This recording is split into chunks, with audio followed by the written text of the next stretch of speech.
ফাঁসি দেখে এনে জনগণের সামনে ফাঁসি দেওয়া যেন।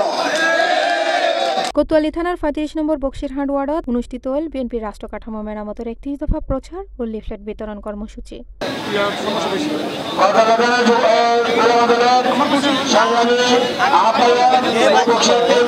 রাজনৈতিক পরিস্থিতি উত্তপ্ততা হলেও এলাকা জুড়ে আছিল নেতাকর্মী এবং সাধারণ মানুষের ভিড়। কর্মসূচিও যেন মানুষের মধ্যে নতুন আলোচনার জন্ম দিল।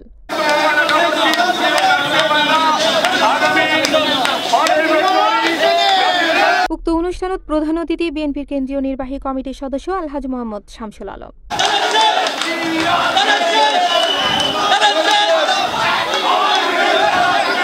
কর্মসূচিত আরও উপস্থিত আছিল মহানগর বিএনপির যুগ্ম আহ্বায়ক হারুন জামান, সদস্য এ কে খান, সাবেক সাংগঠনিক সম্পাদক মোহাম্মদ তৈয়ব এবং বাকলিয়া থানা বিএনপির ভারপ্রাপ্ত সভাপতি MI চৌধুরী মামুন।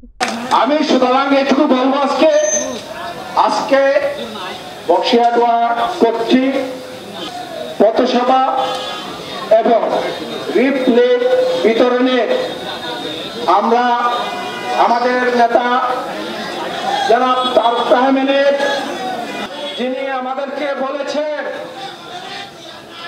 প্রতিটা মহল্লা গিয়ে, প্রতিটা ওয়ার্ডে গিয়ে, প্রতিটা ইউনিটে গিয়ে এবং প্রতিটা ঘরে ঘরে গিয়ে মানুষকে বোঝানোর জন্য ৩১ দফার বাস্তবায়ন এবং ৩১ দফার সুফল কি সেটা আগামী দিনে আমরা নির্বাচনের মাধ্যমে জনগণকে দেখাই দেব ইনশাআল্লাহ।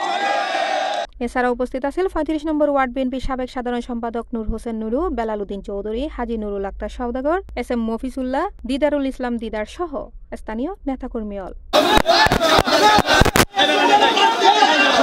যুবদল, স্বেচ্ছাসেবক দল, ছাত্রদল ও মহিলা দলের নেতাদলের অংশগ্রহণে কর্মসূচিও আরও প্রাণবন্ত হয়ে ওঠে।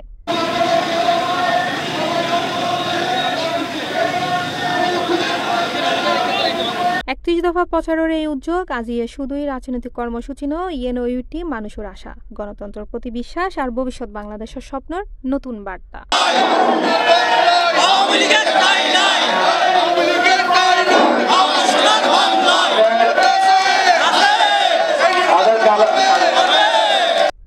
C+ TV, Chittagong.